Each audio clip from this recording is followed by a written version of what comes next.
Bom dia, boa tarde, boa noite, amigos, amigas do canal Abya-Yala. Isto é comunicação popular, nômade e pluriversal. Hoje vou entrevistar mais uma vez nosso querido Tiago Marques, grande colaborador também do canal, astrofísico de formação, mas é uma pessoa que foi se debruçando por outros caminhos, inclusive caminhos que favoreceram para ele também uma abertura de uma compreensão sobre a existência, né? E nessa compreensão pela nossa existência, ele se deparou com algo que nós também, povos originários, sempre temos sentido, essa pertença a essa terra, né? Que chamamos de ancestralidade, né? Nossas ancestralidades, elas estão, de algum modo, imbricadas no sentido de pertença à terra, né, de sentir, de ter esse sentimento, né, pelo que nos entorna, por o mundo que está às nossas voltas, né. E a partir dessa busca pelas ancestralidades descobrimos, né, partes dos nossos compostos genéticos, né, que nos retrotraem no tempo e nos ajudam a vislumbrar um outro momento de nossa história que não aquela desde que a gente nasce, né? Daí que muitas pessoas, às vezes, imaginam que a história começa com o nascimento de cada uma delas. Mas existe, antes desse nascimento, existe outros fatores que fazem com que a nossa existência, inclusive, ela possa se reproduzir da forma mais digamos assim, mais digna no sentido de ser dentro da materialidade da vida.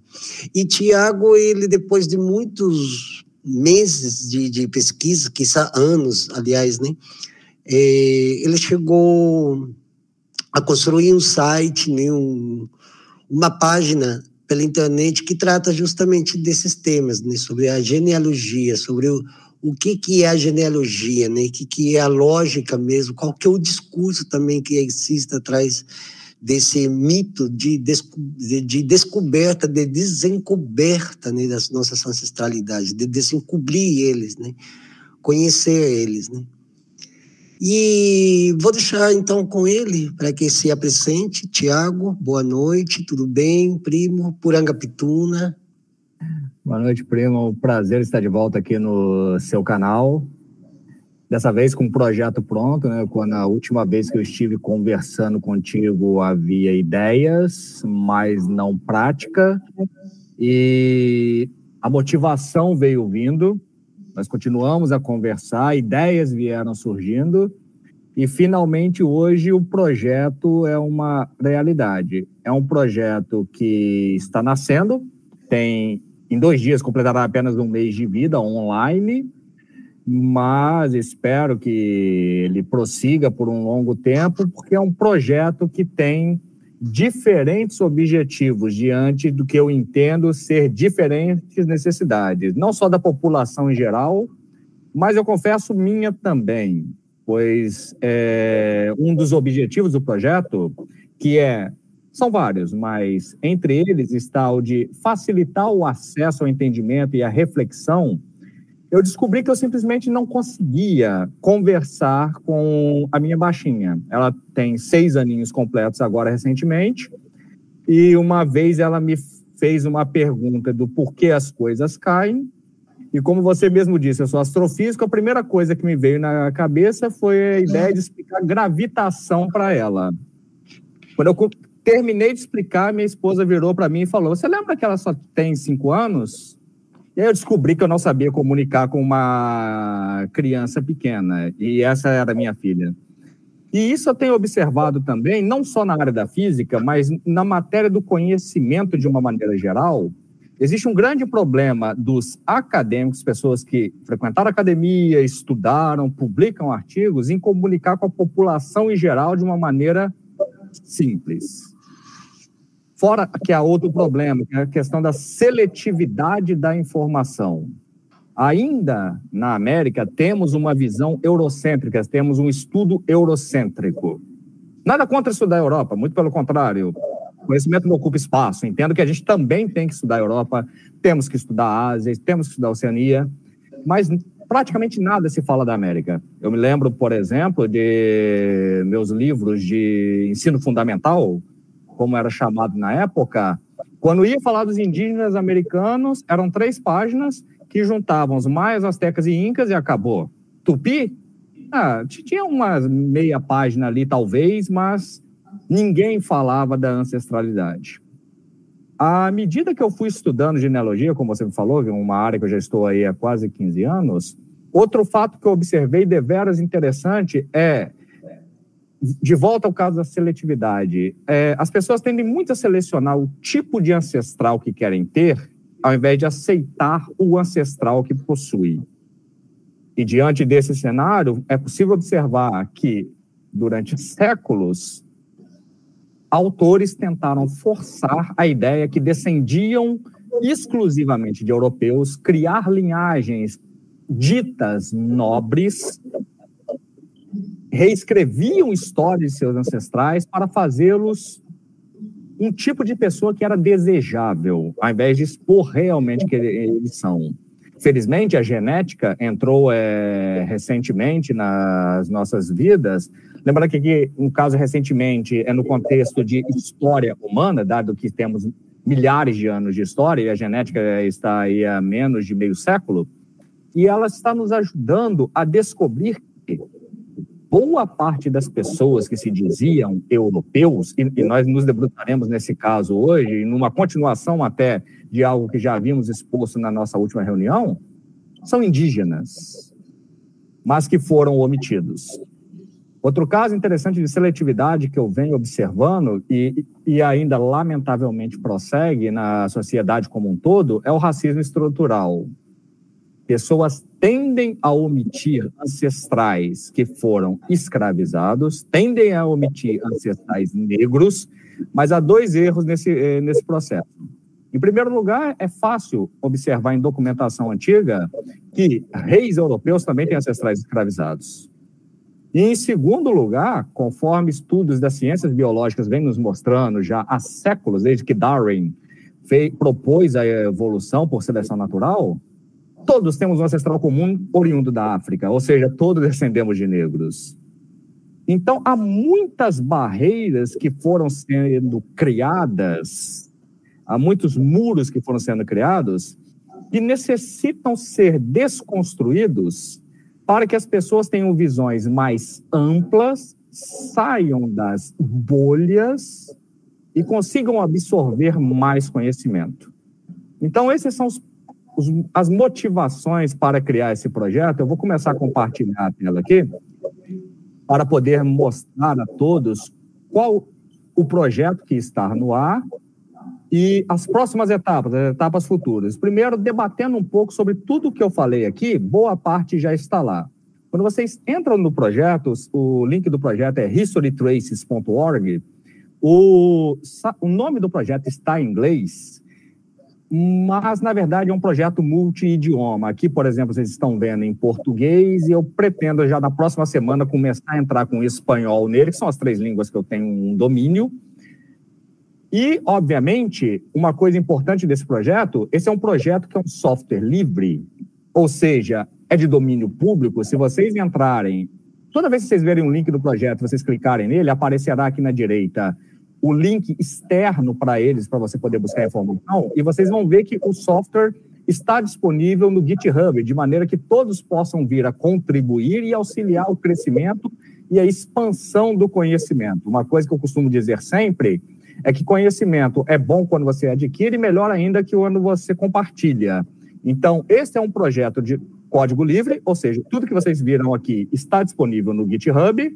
E outra coisa importante que eu faço questão de fazer é que todo o texto que está disponível no site pode ser copiado, redistribuído e não há cobrança sobre ele. Apesar de eu ser o autor neste momento do projeto, porque ainda não tive contribuições externas, qualquer pessoa que tende a contribuir tem que entender isso, que ele está contribuindo para a expansão do conhecimento. E o que for posto ali, outros terão acesso de maneira gratuita para facilitar o desenvolvimento intelectual de uma pessoa.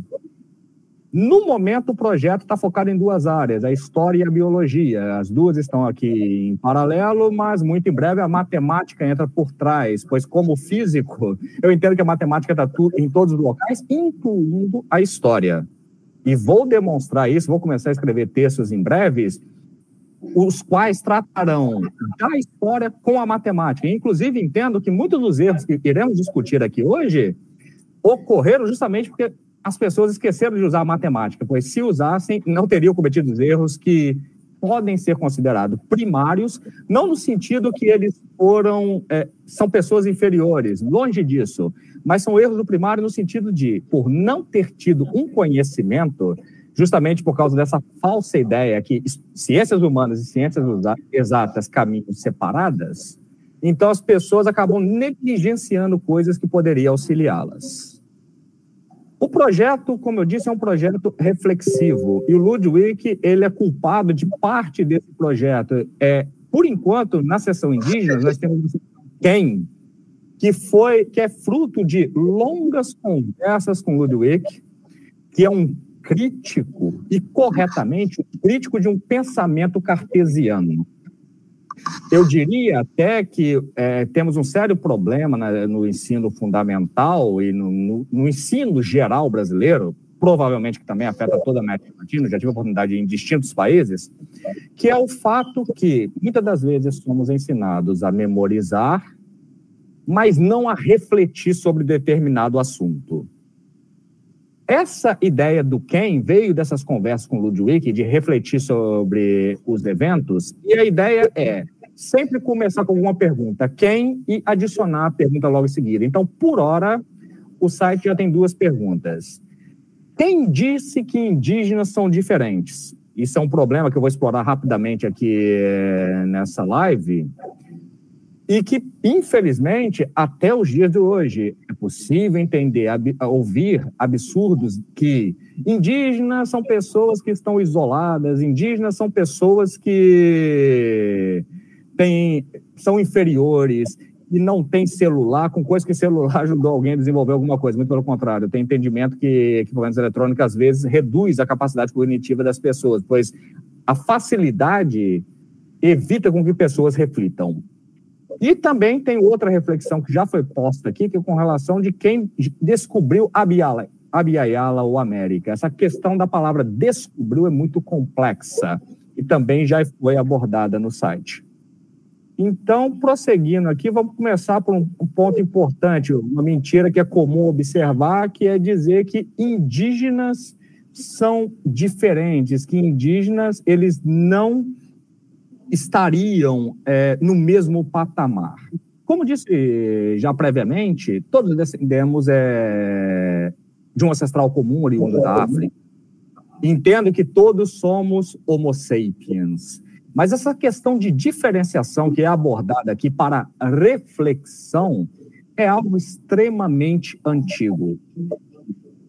Isso começa inicialmente com os gregos romanos, como eu venho explicando no texto, que é possível encontrar diferentes autores falando sobre o assunto, que havia uma ideia dos romanos, a ideia dos bárbaros, ou seja, aqueles que não estavam dentro do império, esses gregos, aqueles que estavam nas cidades do Estado grego. Ludwig, eu estou ouvindo uma microfonia do seu lado?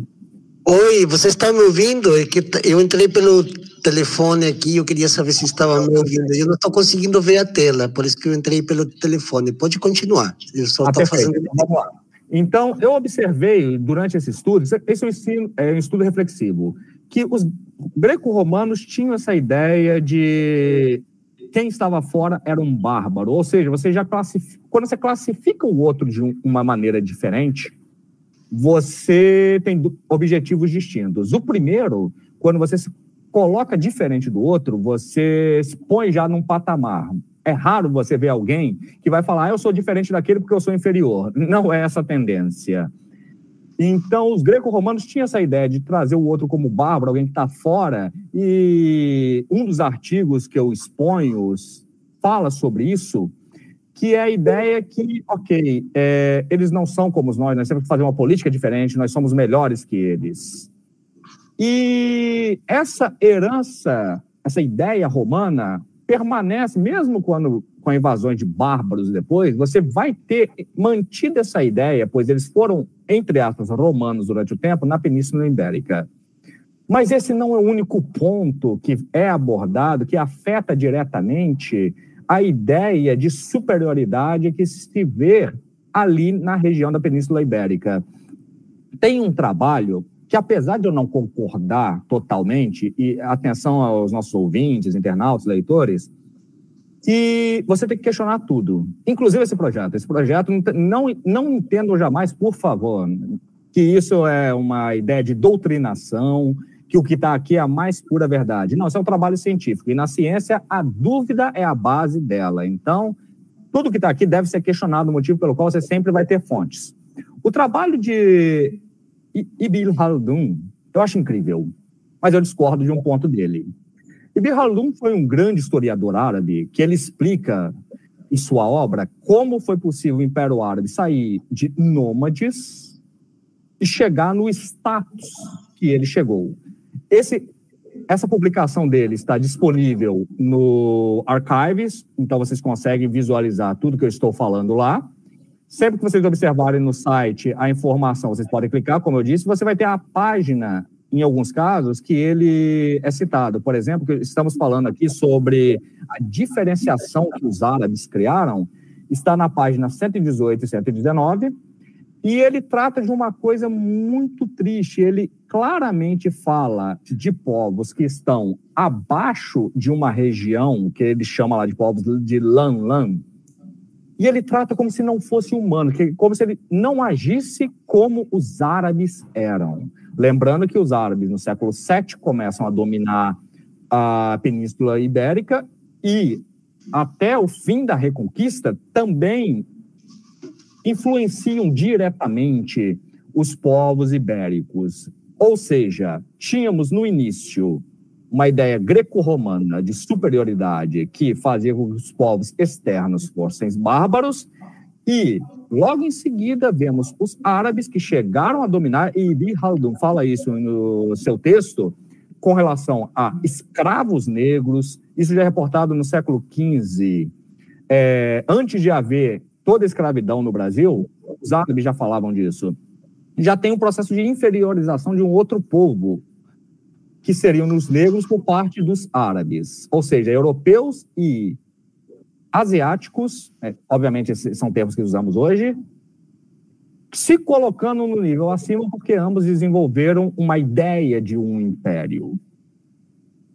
Quando essas pessoas, os descendentes, obviamente, atravessam a América, atravessam o oceano para chegar na América, como já tinham essas ideias enraizadas, não poderia acontecer outra coisa distinta. Ao chegarem, ao terem um encontro com o desconhecido, por essas pessoas não terem o mesmo nível de raciocínio, por não terem o mesmo nível de conhecimento, o que não quer dizer que eram inferiores, apenas tinham uma cultura e um conhecimento distintos, já são automaticamente taxados de inferiores. Fato que facilita muito a colonização, a matança, o extermínio que de fato ocorreu. A revolta dos tamoios é uma demonstração disso. Houve um extermínio dos tamoios, os chamados tamoios, né, no século XVI, graças a esse fato que eram pessoas distintas. Mas, na verdade, não é bem assim, somos todos iguais. Como houve a colonização e os descendentes dos colonizadores, estou falando aqui no caso da elite, porque infelizmente nem todos são documentados no início desse processo, também é possível observar que há um desejo de ser um europeu. Ou seja, Schneider explorou isso muito bem no seu artigo. Autores como Pedro Leme e Silva Leme começam a dizer que eram 100% descendentes de europeus. Mas, felizmente, no seu trabalho, o Silos demonstra que, geneticamente, as pessoas que eles chamavam europeus eram indígenas, mas tinham que ser europeus por devido a essa ideia de casta, de superioridade europeia.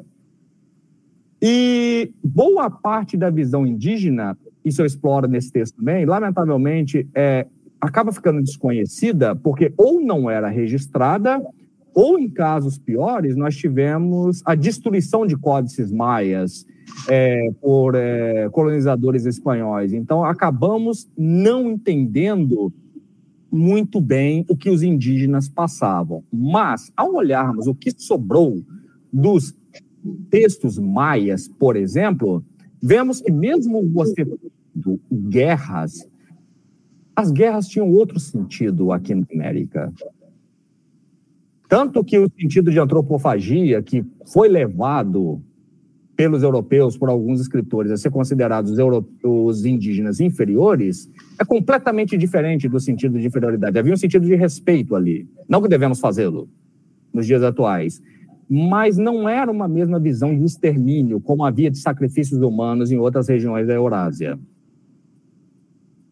Com relação à visão de igualdade, tem uma coisa que me chamou muita atenção enquanto eu estava estudando os mesoamericanos também, foi o fato de quando você pega o Popol Vuh, que é o livro sagrado maia, quando se fala da criação humana, aponta-se que os deuses mesoamericanos, lembrando que, apesar de ser um texto maia, você tem uma visão mesoamericana exposta ali, ou seja, se você for para o centro do México, o Teotihuacan, você terá uma ideia muito parecida ao que havia ali na região de Guatemala, onde você vai ter bastante maias, e mostra que os deuses se, entre aspas, erraram ao tentar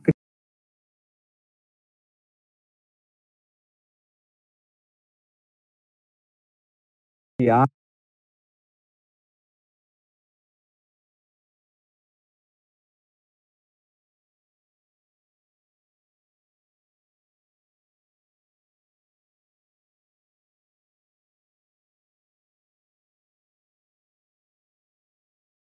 os humanos, e tem-se uma visão ali de que os macacos seriam descendentes de um desses humanos que foram feitos errados pelos deuses.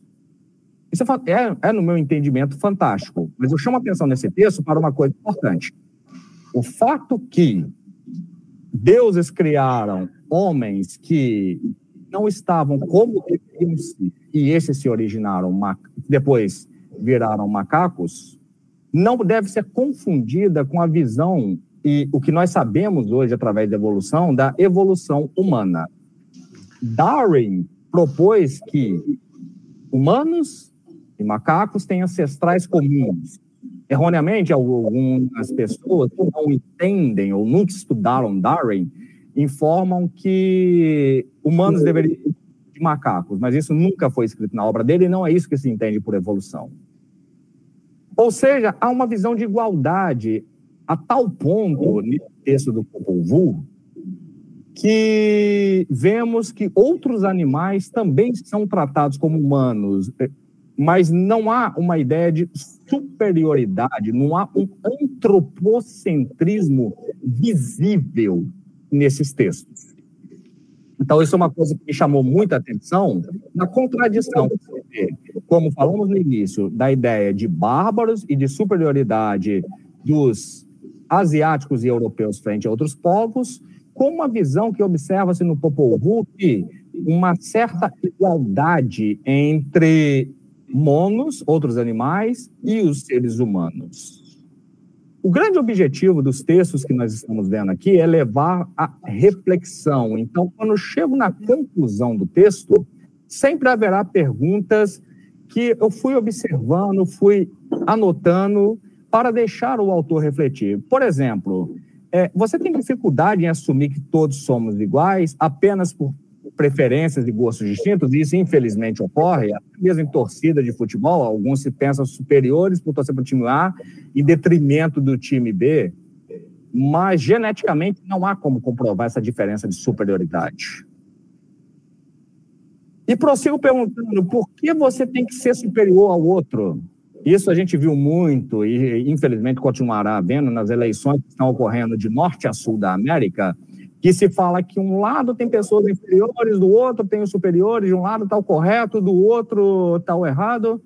Mas por que não estão, em ambos os lados, seres humanos pensando de maneiras distintas? Tudo bem que o humano aqui é um caso complicado. Eu diria que por que não pensar como homo sapiens? Porque eu entendo humano como uma distinção ainda mais complexa. Para ser um humano, eu entendo que você deveria ter sentimento pelos outros. Você não gostaria de fazer mal aos outros ou metralhar os outros. A próxima pergunta volta na questão de uma visão está correta ou não, que é esse dualismo irracional que temos visto durante esses últimos anos. E finalizo numa última pergunta aqui, reflexiva sobre essa ideia de superioridade, que é uma coisa que eu tenho observado, graças a esses tempos de pandemia, me ajudaram a mudar em muitos aspectos nisso. Eu, no passado, não era muito fã de psicólogos em geral, mesmo porque eu fui ensinado dessa maneira, que psicólogos seriam para fracos, mas a pandemia foi fatal para mim. Então, depois de perder vários amigos, parentes, eu comecei a entender certos sentimentos que eu não vislumbrava ou que eu ignorava. E eu observei, através do estudo específico para ver essa questão de visão indígena, visão de outros povos, que muitas das vezes os descobridores que vinham para cá, às vezes com o intuito de ser valente e tudo mais, carregam por dentro um grande medo. E quando você vê os maias tendo seus códices destruídos por os espanhóis, com a alegação de que eram textos satânicos, sendo que era texto que eles mesmos não, que os próprios espanhóis não conseguiam entender, nota-se um medo do desconhecido, um medo de um futuro incerto. Então, a última pergunta que finaliza esse texto leva o leitor à reflexão se há algum medo no presente ou num futuro incerto que te faz pensar que você está correto e outros não. Então, nesse primeiro texto reflexivo que nós temos do Quem, na seção indígena, mostra-se que todos somos iguais e leva a pessoa a refletir, mostra-se as bases plausíveis para que levaram europeus a pensarem diferentes, mas bases essas que não são sólidas, tanto que a biologia, felizmente, nos mostrou que todos somos iguais. Outro problema que foi abordado na seção indígena é com relação à ideia de descoberta, que é uma situação muito complexa, eu entendo.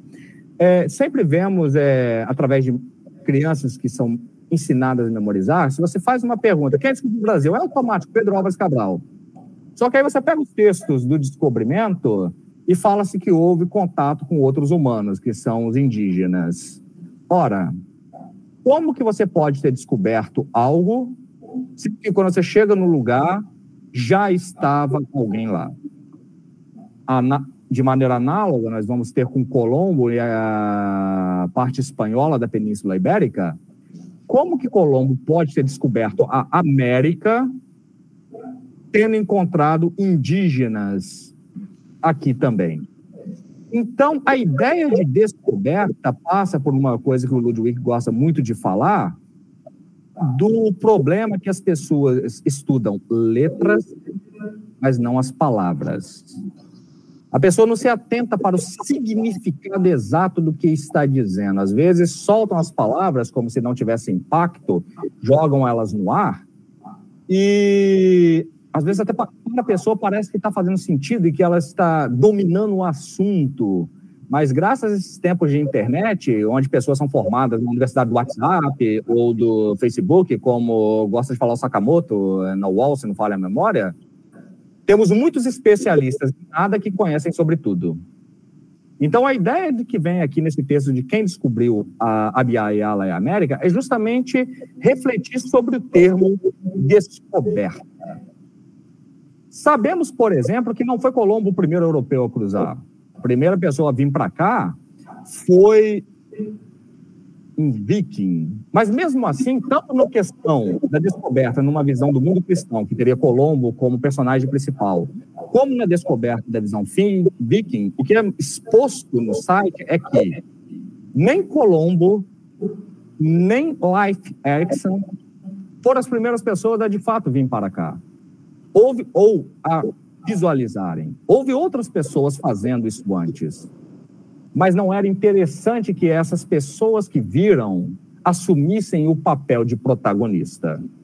No caso da América, o primeiro a visualizar teria sido Rodrigo de Triana, e um dos motivos que ressalta-se que ele deveria ter sido omitido é que ele poderia ter sido um judeu converso, então não seria interessante numa visão cristã ter um judeu descobrindo alguma coisa.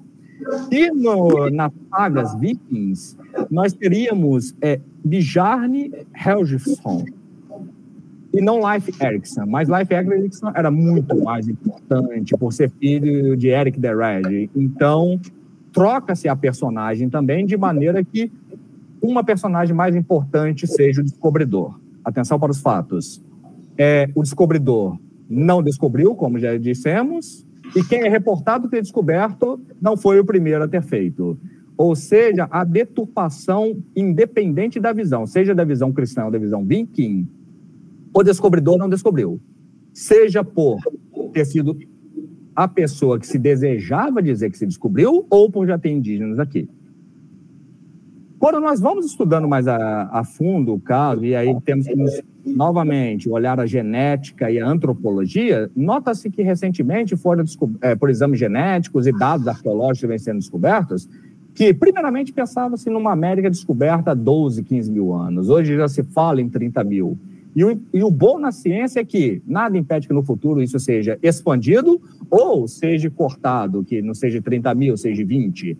Tudo dependerá de ainda mais estudos a serem realizados. Por hora, estamos nesse range. Sabemos que, em algum momento, entre 13.500 anos e 30 mil, houve a descoberta. E uma grande demonstração disso é que quando os europeus chegam aqui e descobrem para eles, já havia pessoas aqui que descobriram. Então, a pergunta óbvia, quem descobriu a Abya Yala ou América, depende de qual visão de mundo você está trabalhando, de qual abordagem que você está seguindo. Se for para os cristãos, elegeram Colombo. Se for para os vikings, elegeram Leif Erikson. Se for pela ciência, pela antropologia, se for pela genética, é a parte mais divertida. Foi um Homo sapiens que chegou aqui. Quem? Não sabemos, não havia escrita. Só que aqui começa um problema. O não sabemos, essa insegurança gera desconforto. Quando você responde de primeira, foi Cristóvão Colombo, como durante anos se passou nas escolas, dá aquela sensação de confiança, dá aquela sensação do eu sei. Mas a dúvida não é um problema aqui, porque ter a dúvida abre um leque de possibilidades para você pensar e refletir. Isso é algo extremamente positivo. Agora, quando você se fecha num conhecimento específico, você pode estar fechando também a porta para novos conhecimentos. Então, o objetivo desse texto específico que fala de quem descobriu a Abya Yala América é justamente levar ao leitor a reflexão de descobertas. Tanto que, ao chegar no final, a primeira pergunta que se inicia a sessão de reflexão é: por que necessitamos conhecer tudo? Tem o clássico só sei que nada sei? Por que não podemos reconhecer que não sabemos nada? E prossigo fazendo outra pergunta: não seria isso uma barreira para novos aprendizados? Ressalto que as respostas seguras omitiam fatos. Dizer que Colombo fez é uma coisa, mas você está omitindo exatamente quem foi o primeiro a visualizar nos seus navios e que havia outros indígenas aqui. E leva o autor a refletir sobre si próprio. Você ainda mantém a ideia sobre descobrir algo? Ou seja, poxa, será que foi descoberto aquilo que foi memorizado? Não tem alguma coisa a mais? E eu forço o leitor, ou melhor, eu tento conduzir o leitor a refletir. sobre o que ele já descobriu que outros haviam descoberto antes. Um exemplo prático que todos podem se fazer mentalmente em suas casas. Lembre-se daquele dia que você comeu uma pizza maravilhosa que te encantou. Aquilo foi uma descoberta para você. Talvez outro já tivesse comido a pizza e tido a mesma sensação. Ou daquele dia que você estava brincando, você ganhou um brinquedo novo e descobriu como montá-lo. Outros já montaram antes, mas aquela descoberta ninguém tira de você. Você descobriu como montar primeiro, e aquilo foi um grande ganho seu. Logo, sempre há essas descobertas na nossa vida. E a principal maneira de você descobrir algo novo é não se fechar com algo antigo. Então, essas são as ideias centrais que se passam por trás desse segundo texto refletivo da seção Quem. Haverá um próximo em breve, que é com relação ao zero. Quem descobriu o zero? Hoje, a resposta de bate-pronto, todo mundo fala, é fácil, são os indo-arábicos, porque os romanos não tinham, mas espera lá. Os maias também tinham zero, os meus-americanos tinham zero. Aqui não é o caso de quem foi o primeiro a descobrir, mas é como se desenvolveu uma ideia a tal ponto de se ter esse número. Bem, o spoiler já foi dado, no futuro já estará no site lá e vocês poderão estudar. Mas é só essa questão dos indígenas, reflexivas do quem, que eu gero debates. A principal ferramenta de trabalho desses textos que estão sendo desenvolvidos aqui, relacionados ou a esses textos reflexivos ou a genealogia, é o método científico. Independente da fonte que se usa, mostra-se para as pessoas que a artificialidade pode ser resolvida ou aprimorada a partir do momento que você aplica-se o método científico. Antes de entrarmos nas famílias, vou falar um pouco aqui dos grupos que são criados no site, que são expostos no site. Grupos esses 100% artificiais. O que eu quero dizer com isso? Isso são denominações humanas. Aqui eu vou fazer uma separação complicada. Não existe, atenção. Não existe a separação, mas eu vou fazer por causa do nível de abstração. Quando eu falo separação humana, eu estou falando, ok, nas ciências humanas, temos a separação de pessoas que são judeus, temos a separação de quem é muçulmano, temos a separação de quem foi escravizado, temos a separação de quem foi indígena, mas quando a gente vai para ciências exatas, as biociências biológicas no caso, nós temos todos como homo sapiens, apesar de alguns não serem muito sapiens, mas ignorando esse pequeno detalhe, nessa sessão de mapeamentos humanos, mapeamento de pessoas, eu costumo fazer separação por assuntos específicos. Por exemplo, existe uma diferença entre ser judeu, isso é uma coisa que, graças à necessidade que as pessoas tiveram de obter cidadania, acabou se convertendo em alguns textos, seja até mesmo da academia ou em alguns falsos relatórios para se obter cidadania. Eu costumo brincar que converteu-se até os australopitecos há 4 milhões de anos ao judaísmo. Mas não é bem assim. Já que existe toda essa artificialidade que foi criada, entende-se como judeu aquele que nasceu de um judeu, ou seja, algum semita que esteve em algum ponto no passado diretamente vinculado ali no Levante, é uma região que hoje é conhecido como Israel. Mas isso foi completamente deturpado. Há o problema do escravizado, que também já foi abordado aqui. Eu já falei uma coisa que eu disse inicialmente, deixa eu abrir aqui no outro link. Todas as pessoas que estão no momento no site são, de certa forma, meus ancestrais ou algum parente da família.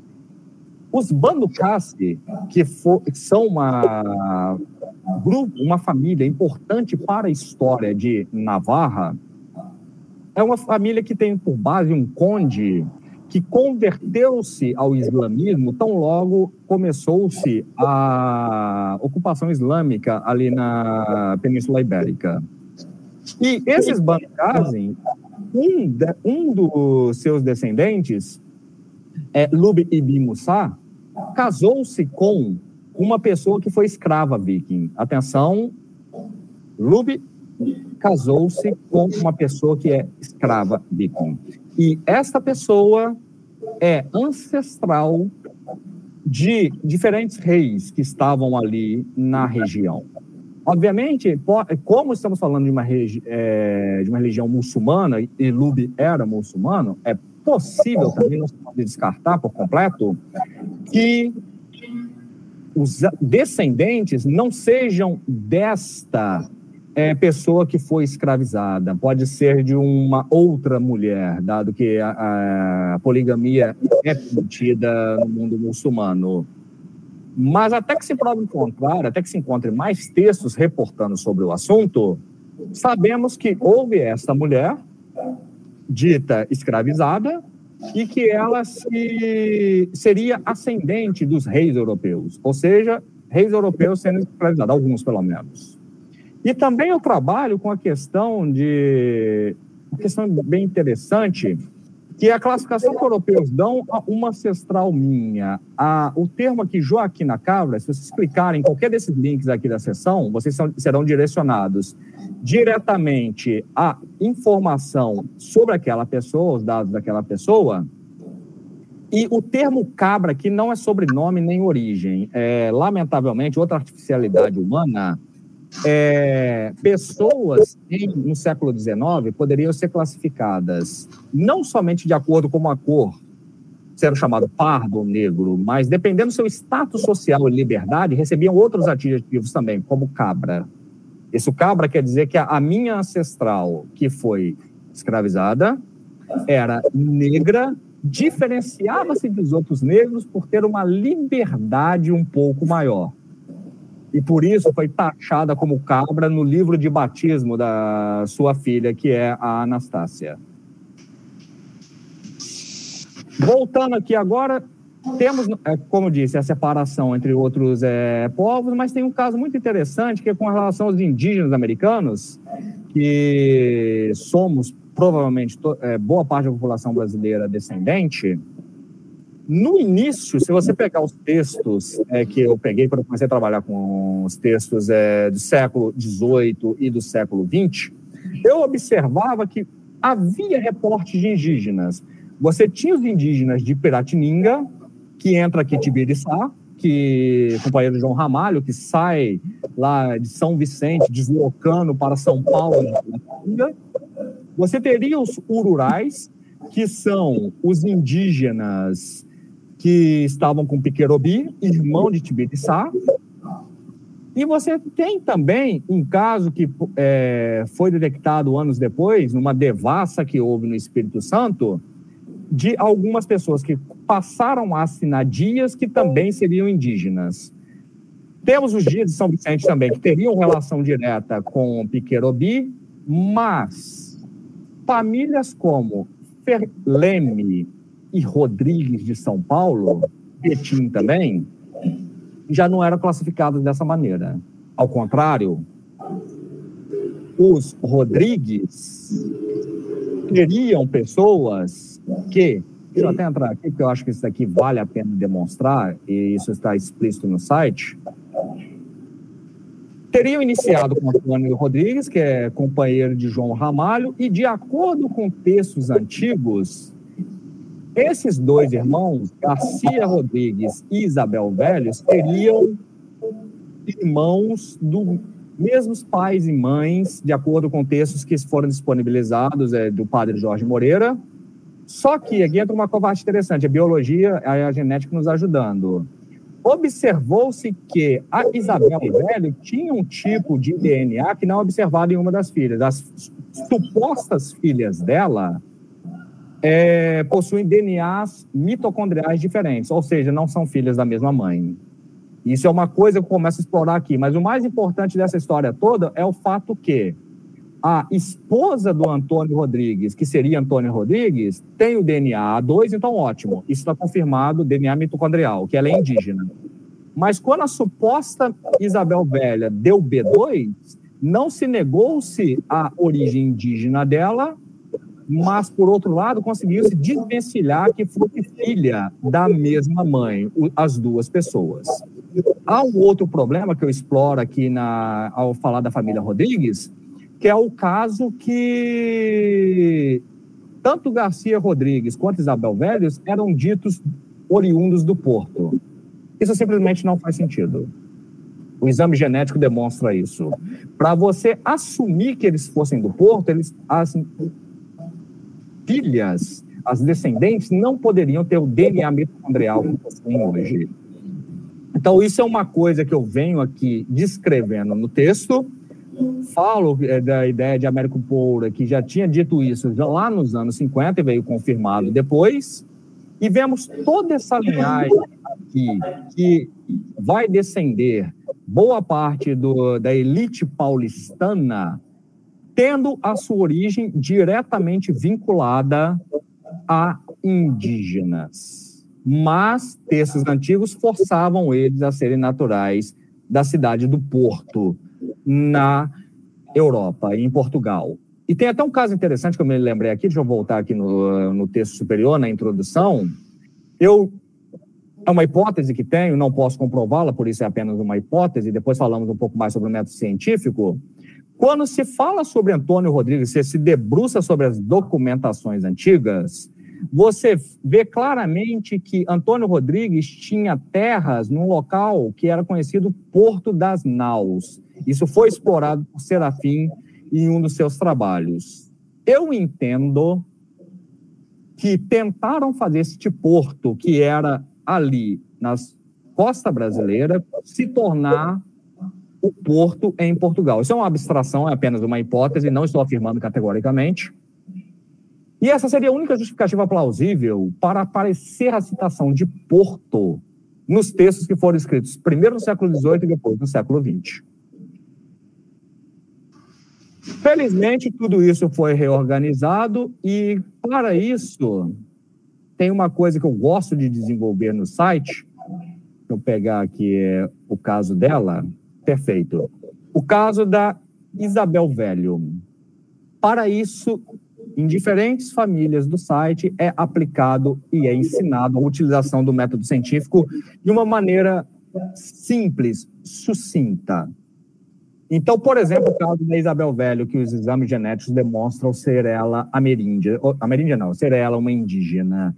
O que foi feito no método científico? Como que demonstramos aqui? A primeira coisa, a gente coloca as hipóteses lado a lado. Nós temos uma hipótese que ela seria oriunda da Europa e surge uma outra hipótese que ela seria filha de um Garcia Rodrigues e, portanto, ameríndia.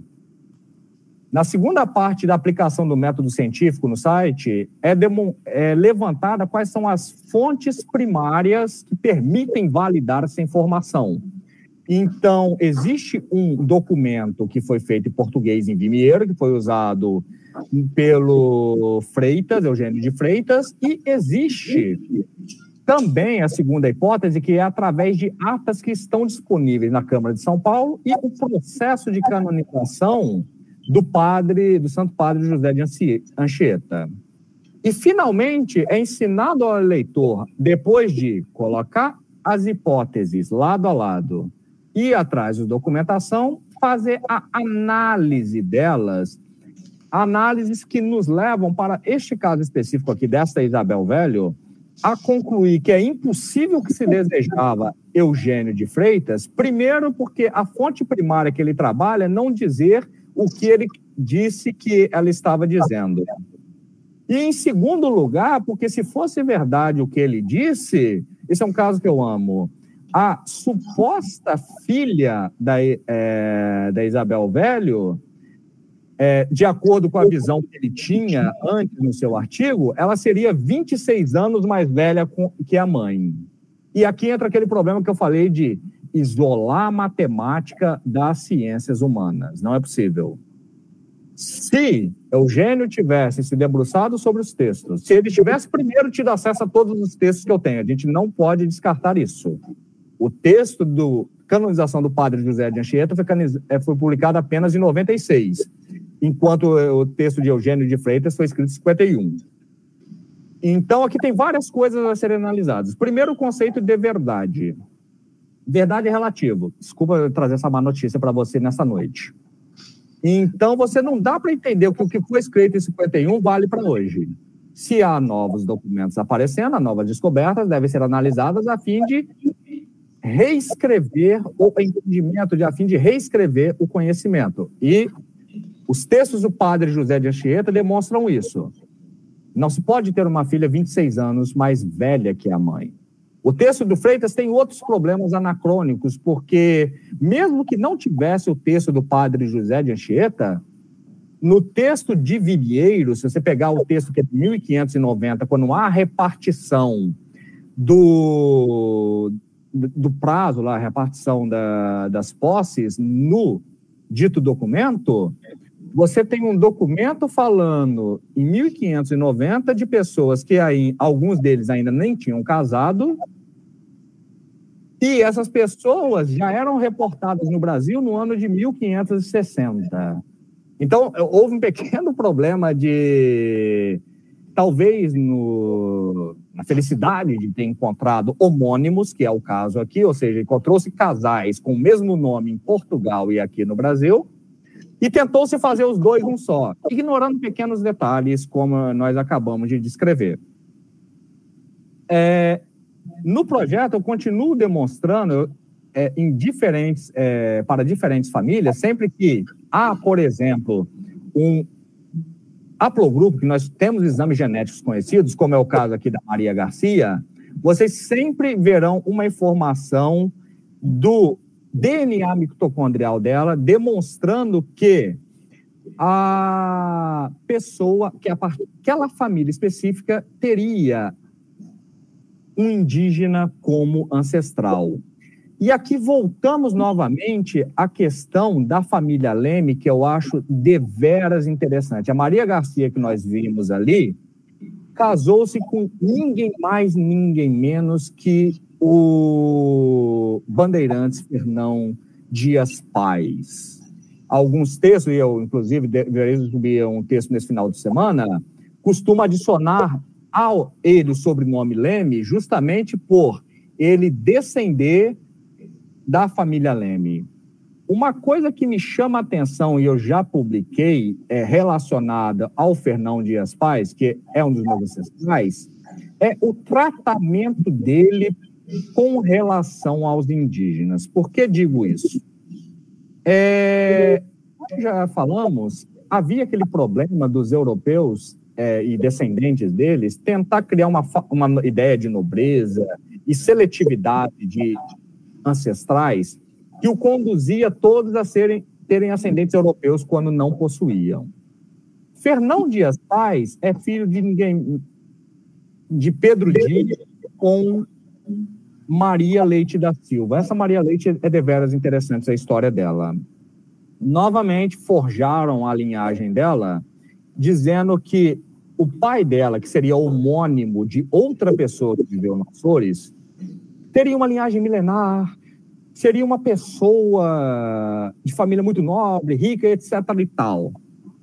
Bem, novamente, voltando ao caso do processo de canonização de São José de Anchieta. Descobriu aquele processo que não é assim. O pai de Maria Leite é um indígena.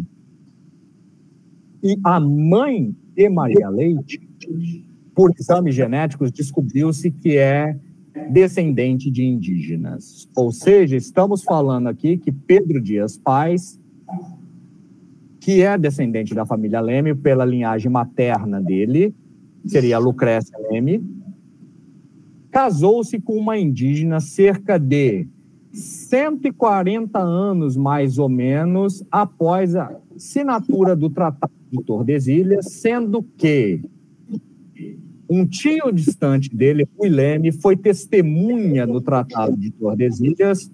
E outra coisa que é exposto mais acima nesse texto sobre os Lemes é que Antônio Leme, em 1484, em uma das suas viagens através do oceano, teria avistado 3 ilhas a 100 léguas da Ilha da Madeira e teria reportado isso a Colombo.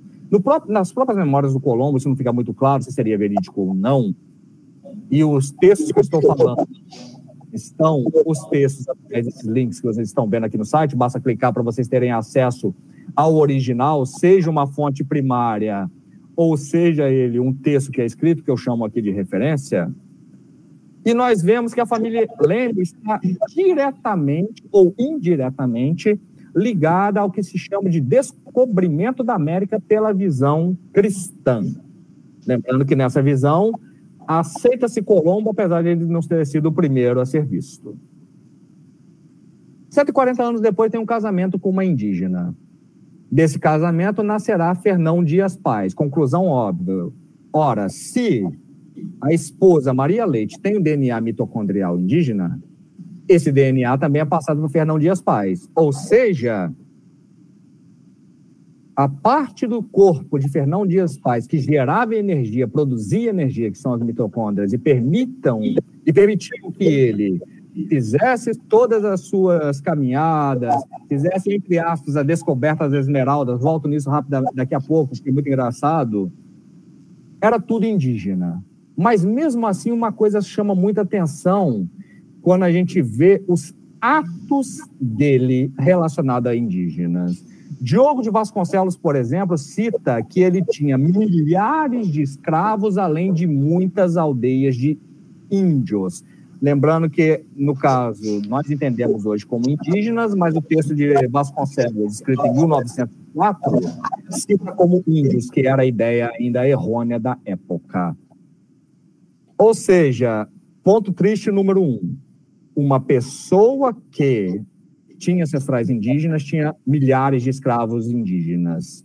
Em outra entrada dele, ou bandeira dele, se como você preferir, é dito que ele conquistou 3 reinos indígenas, levando mais de 5 mil deles para São Paulo, com, entre aspas, bons motivos. Ele apenas desejava entregar aos padres que os educariam.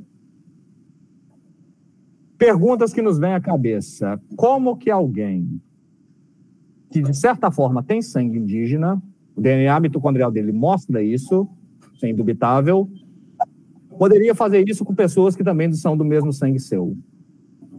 Essa é a primeira pergunta que vem à cabeça. Segunda pergunta. Será se contaram para ele apenas os fatos dos seus ancestrais remotos? Os colonizadores? Será se borraram? Atenção, estamos aqui apagando, estamos borrando da história a história dos avós dele. Não estamos falando de um ancestral muito distante. O Tratado de Tordesilhas, ok, foi assinado lá em 1400, no século XV. Mas a genética, o convívio de Fernão Dias com sua mãe e possivelmente com seus avós, era bem recente. Era algo que estava ali presente. Mas isso tudo foi apagado de alguma maneira que permitiu ele ter milhares de escravos e ainda possuir aldeias. Esse possuir aldeias, obviamente, não é da melhor maneira possível, não foi por compra, não foi por escambo, entenda-se guerras e coisas do gênero.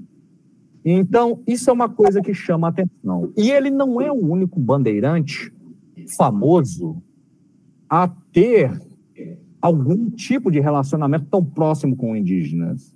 Muito em breve, em menos de 15 dias, assim espero, Antônio Raposo Tavares entrará no projeto, estará a história dele exposta lá. E Antônio Raposo Tavares casou-se com uma mulher que também tem ancestrais indígenas. Sendo assim, 2 dos bandeirantes mais famosos que tivemos na nossa história tiveram inúmeros escravos indígenas e tinham relacionamento com indígenas. Só não é possível dizer que sabiam de um passado distante, porque as coisas eram apagadas muito fáceis, como aconteceu com Fernando Dias Paz. Mas Fernão Dias Paz não foi o único a ter, assim, eu costumo dizer que há 3 gerações complicadas, né, na história dos Lemes. Não complicada no sentido de... Como eufemizar isso? É difícil. É complicada no sentido de entendimento de ideias que você pode gerar, ideias que você pode ter, perguntas que se pode fazer, como estamos fazendo aqui agora. Para eles, na época, devido provavelmente a uma lavagem cerebral, e eu acredito que esse termo, apesar de forte, pode ser aplicado, eles não entendiam dessa maneira. Garcia Ruiz Paz, que é o seu filho, também tem DNA indígena, dado que Maria Garcia, como nós vimos, também vinha da família Rodrigues, com ancestrais indígenas. E Garcia Ruiz Paz, ele vem a sofrer de um problema que seu pai tentou evitar, que foi o caso de você ter uma linhagem 100% de algum local. Com um certo sucesso, eles conseguiram se manter mais ou menos europeus. Hoje sabemos que não é verdade. Mas Garcia Ruiz sofreu muito com problemas que ocorreram no século XVII, na chamada Guerra Civil Paulista, que foi a guerra entre Pires e Camargo. O Garcia Ruiz Paz, no caso, ele descenderá de pessoas que ou auxiliaram os Pires ou das famílias que criaram contra os Camargo. Motivo pelo qual ele tem a sua história adulterada durante 3 gerações consecutivas. O tio dele, isso é um dos meus trechos favoritos dessa história da guerra, tornou-se judeu, tornou-se entre aspas, por causa que foi escrito um poema que dizia que ele era neto de Pôncio Pilatos. Então, seus inimigos usavam esse poema para dizer que eles eram judeus. Isso era uma tática de guerra na época. E hoje, lamentavelmente, estamos tendo novamente guerra entre judeus e palestinos. Então, eu estou trazendo esse tópico justamente para poder as pessoas entenderem a complexidade do problema, da perseguição. Depois que fizeram um ataque ao tio bisavô, atacaram a avó, porque a avó era sobrinha dessa pessoa. Então, novamente atacham ela como judia. Finalmente, o pai dele, Fernão Dias Paz, se alia aos Pires, luta com eles, perdeu a guerra, mas por ter lutado com eles, os inimigos não tiveram dúvida. Ora, se usamos um poema para converter um tio bisavô, aplicamos a mesma regra na avó, usa ela contra o pai também. Então, o pai de Garcia, que é o bandeirante Fernão Dias Paz, foi taxado como judeu porque casou com uma suposta judia. E aí, novamente, método científico aplicado, analisa-se aqui as 2 versões, mas aqui esse método científico é diferente do outro que eu já mostrei, porque ao invés de fazer uma análise, aplicar o método científico de uma maneira de analisar somente os documentos, eu fui um pouco mais além, porque eu tenho visto que pessoas que tentaram obter cidadania, elas começaram a ter seletividade não somente na questão do ancestral, porque começa a ser agora uma coisa oposta do que se tem no século XVIII, ao invés de tentar afastar o judeu, tem-se o desejo de ter o judeu, porque ele te fornece o que você deseja. Então, começa a trabalhar nessa questão da seleção documental. Se você seleciona trechos específicos de documento, é possível forjar que inúmeras famílias que foram envolvidas nessa guerra são judias. Agora, se você se debruça e analisa tudo, vai ver que tudo é questão de guerra. E uma coisa muito interessante é que o difamador, isso estará num texto que eu subi no final de semana, pediu perdão a todos eles.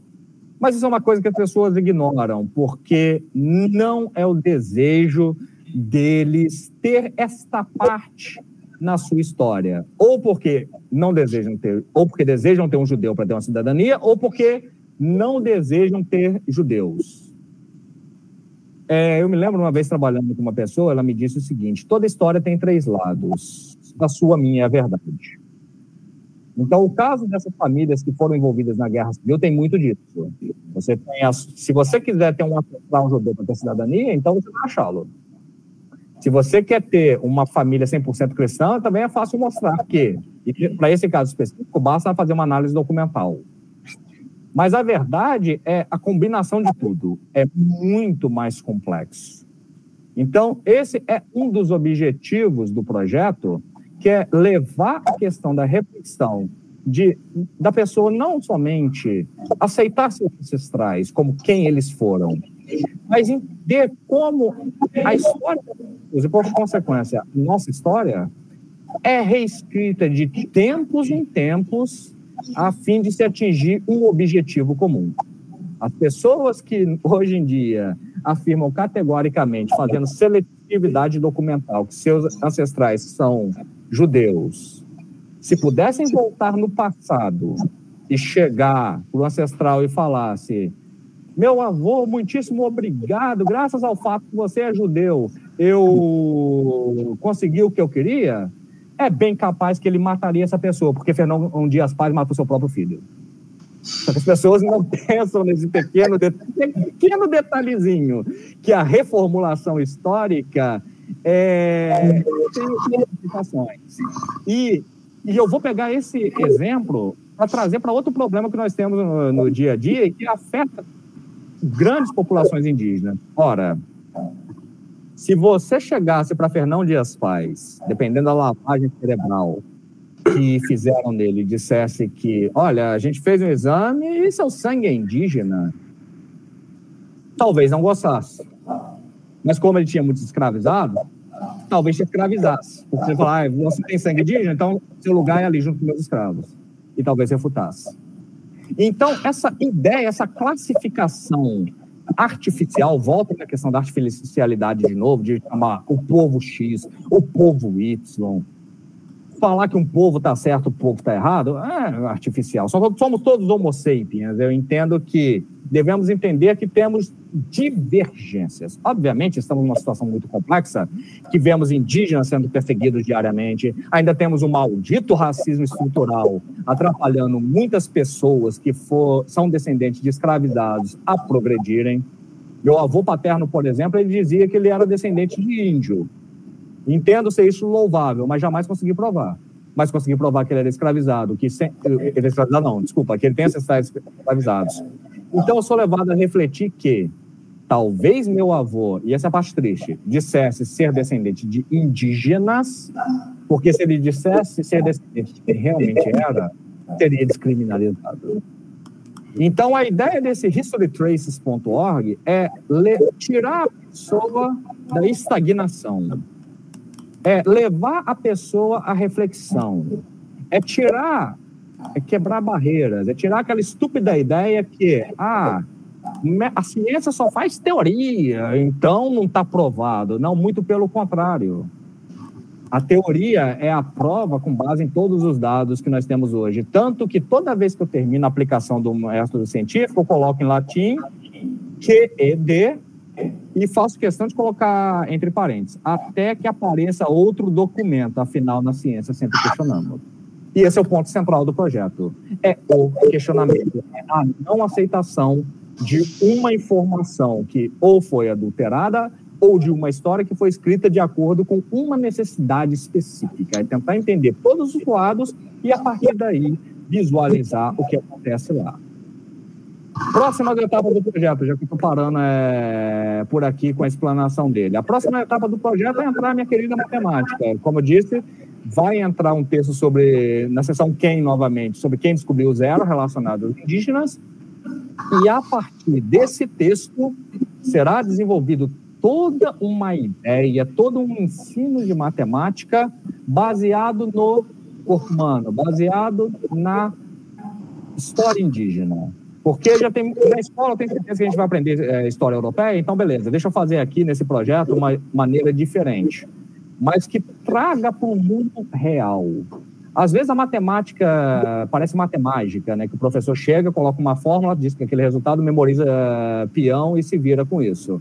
Mas não é assim. Então a ideia central do projeto, quando começar a matemática a entrar a partir deste mês de dezembro, será justamente criar uma lógica, mostrar que a matemática está em todos os locais, a ponto de evitar que vocês façam como Eugênio de Freitas, que falou que uma mãe tinha uma filha 26 anos mais velha que ela. E isso sem olhar documentos recentes. Era possível fazer essa matemática com documentos antigos e, em 1951 mesmo, Américo de Moura chamou a atenção que havia inconsistência na matemática apresentada no artigo do Eugênio de Freitas. E não só isso, também planos para o futuro, mas aí é para o próximo ano. Minha baixinha está entrando na alfabetização? Ótimo. Então, pretendo usar o concretismo, que é um modelo de texto literário, para ajudar minha filha a alfabetizar. E, a partir desse ponto, também introduzir a matemática ali na literatura, que ela está ali. Ou seja, é uma visão global, é uma coisa que, quando eu estava na universidade, eu ouvia certos professores da área de ensino falando, mas eu pouco me lixava para isso, porque eu estava aprendendo a ser um pesquisador e não a ensinar. Felizmente me casei, tenho minha baixinha e tanto minha esposa e minha filha me ensinam muito isso, que eu não sei falar com as pessoas. Então eu estou me reeducando e através dessa minha reeducação estou tentando ensinar não só minha filha como outras crianças, lembrando que esse projeto é livre. Então, se você quiser usar tudo que vocês estão vendo aqui, os futuros textos sobre matemática, futuros textos sobre indígenas, a história nos seus projetos, à vontade, é só você copiar, colar e falar, extraído de History Traces. Você não será cobrado por isso. Porque o importante no conhecimento, como eu disse já inicialmente, o conhecimento é bom quando se ganha, mas fica ainda melhor quando se comparte. Então, Ludwig, é isso que eu tinha a apresentar do projeto inicialmente, das ideias sobre reflexão que o projeto tenta trazer. Conforme eu já mostrei para vocês, se vocês quiserem ver se o que eu estou falando é verdade, não acreditem em mim, por favor. Não entrem no site falando, beleza, aqui está a seita dos rastreadores de história. Não, não tem isso não. Aqui não tem seita nenhuma. Não se aceita a ideia de seita. Aqui está um texto reflexivo. Leia, pergunte, clique no link, vá à direita, acessa a fonte. Vai que eu falei que estava na página 130, alguma coisa está na 200. Checa, estuda, reflita. Então, essa é a ideia central do projeto. A reflexão como um todo. Colocar todas as ciências no mesmo pote ao invés de isolá-las. Tentar eliminar algumas barreiras que estão aí na sociedade. Muito obrigado, Ludwig, por esse espaço para apresentar o projeto. Estou aberto para qualquer dúvida, esclarecimentos e, obviamente, como você já fez sugestões para que o projeto continue progredindo. E outros trechos surgirão por conversas que eu tive com o Ludwig. Saibam que haverá a parte 2 da sessão Quem lá, do Quem Descobriu a América, e ainda a parte 2 do Quem diz que indígenas são diferentes. Eu possivelmente não vou estender muito o texto, isso é uma coisa que eu estou tentando fazer também, apesar de discordar, não vou mentir para vocês. Já me falaram que pessoas têm dificuldade de ler Twitter, que pena. Eu acho que pessoas deveriam ler muito mais livros, mas tendendo a haver esse bloqueio hoje em dia, tentarei manter textos pequenos para facilitar a compreensão e não deixar ninguém aburrido ou chateado na hora que estiver lendo um texto maior. Que maravilha! Nossa, essa explanação de hoje realmente nos levou para uma viagem muito além do tempo histórico. É uma viagem genealógica, onde parece que a gente já está dentro daquele movimento, né, dos genes, de toda aquela coisa que a gente carrega de um passado que ainda a gente desconhece, mas que, ao mesmo tempo, quem tem sensibilidade sente que tem, né? Sente que possui aquela força. Né? Agora, não é o mesmo falando isso desde um âmbito mítico, quando desde esse logos, né, traz toda uma narrativa que se baseia exatamente naquilo que às vezes não precisa ser sequer comprovado, né, porque tem essa relação espiritual também com essas ancestralidades ou com esses antepassados nossos, né? E aqui eu não lembro de onde que eu retirei, eu fiz um print esses dias, acho que não sei se é do site mesmo, que tem essa pergunta que não deixa de se calar, né? Como seria se os não indígenas vestissem um corpo indígena, né? E é uma pergunta que também nos traz para reflexão, porque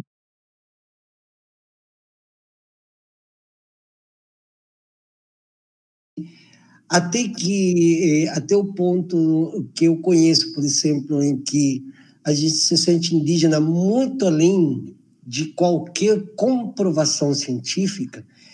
A comprovação científica, ela não é a comprovação mesmo desse sentimento, sino que ela é parte desse movimento genealógico, desse movimento de reconhecimento dessa sensibilidade que nos torna possível entender que alguém houve antes, muito antes de nós, antes de ser esse eu, né?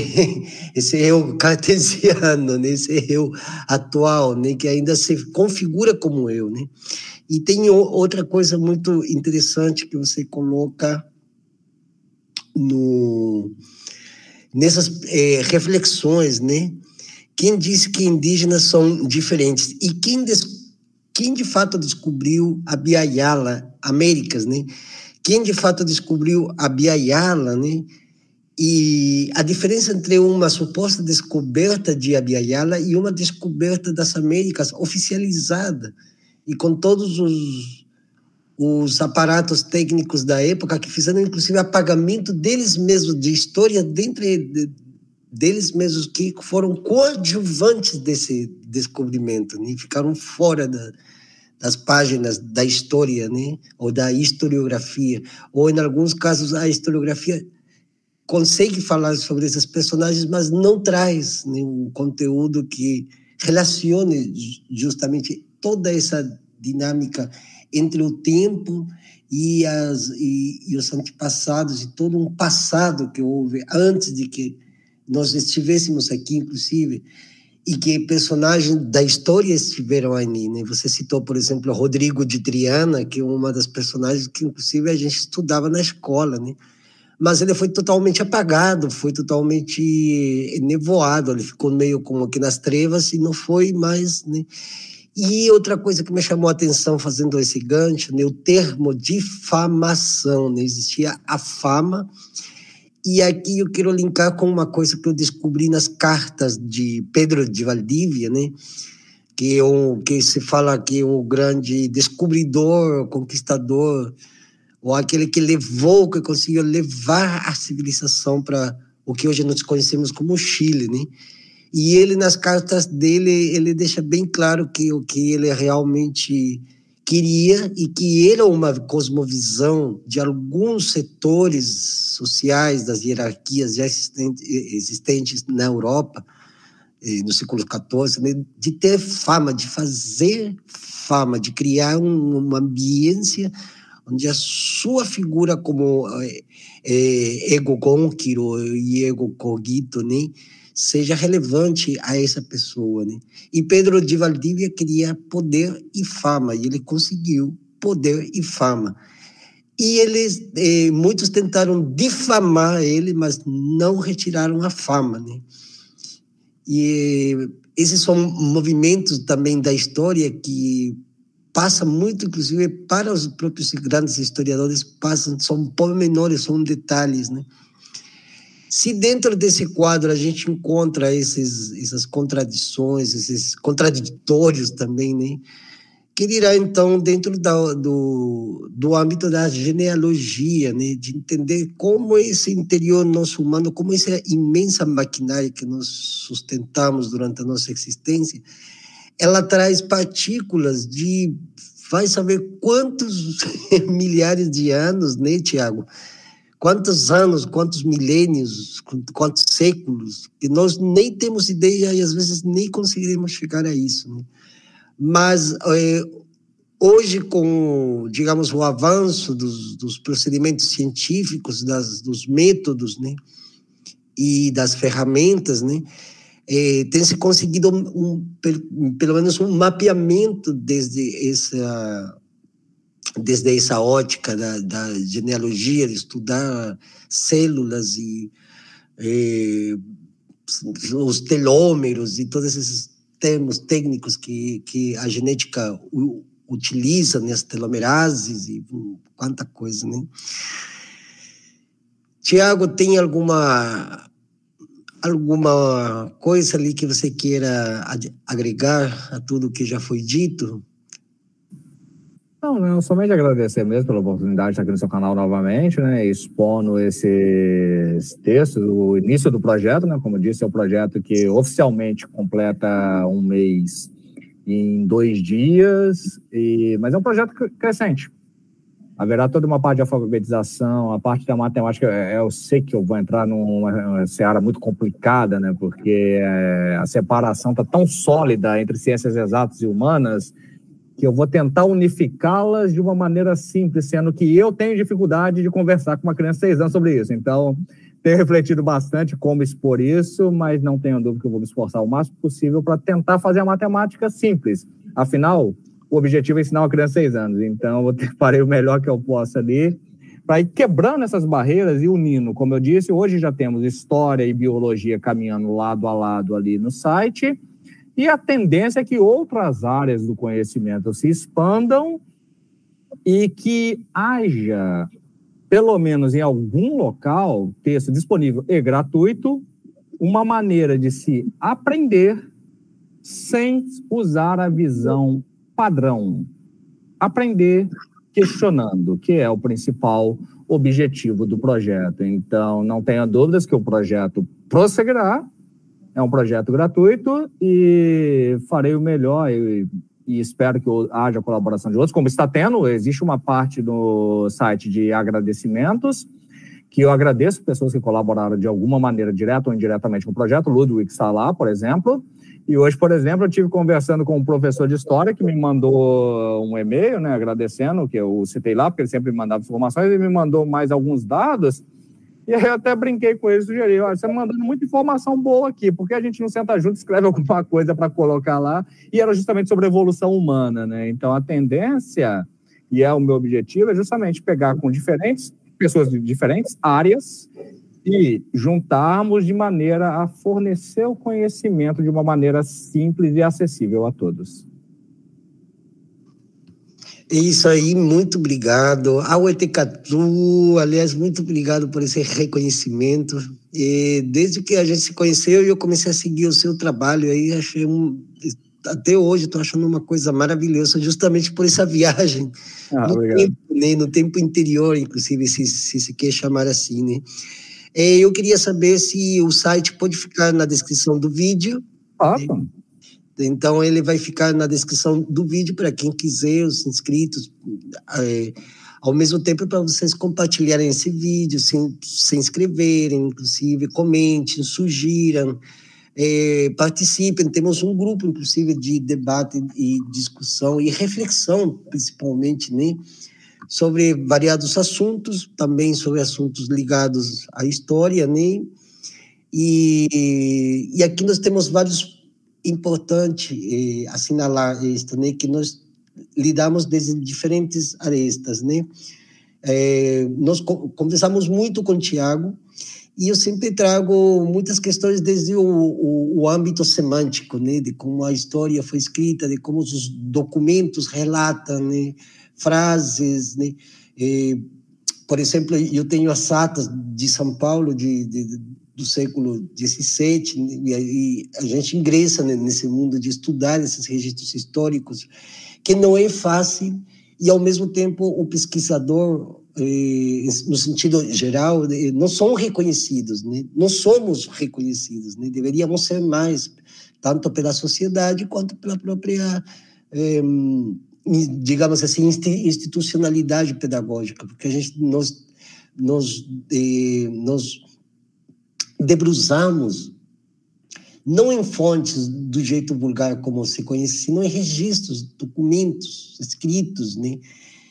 E até alguns que possuem uma arte muito original, a pena e o papel, do jeito que eles escreviam, os desenhos, às vezes até eu gosto de ver isso nessas artes antigas, né? Os desenhos, tudo aquela, né?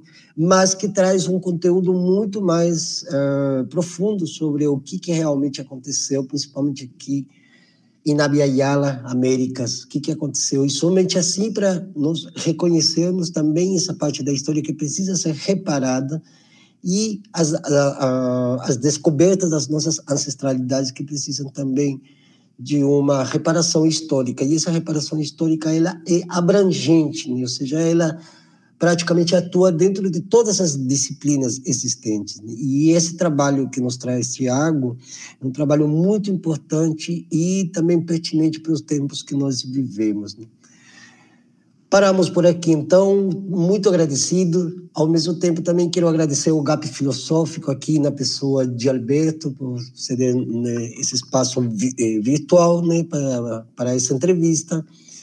E vou deixar aqui na descrição do vídeo, mais uma vez, o site do querido companheiro aqui, Tiago, para que vocês, cada um, quem quiser conhecer esse pluriverso de desencobertas, como eu gosto de dizer, dentro do âmbito da genealogia, justamente para uma reflexão. Muito obrigado, boa noite, ao Etekatu, Pulmai, como nos despedimos em Mapudungun, e até a próxima.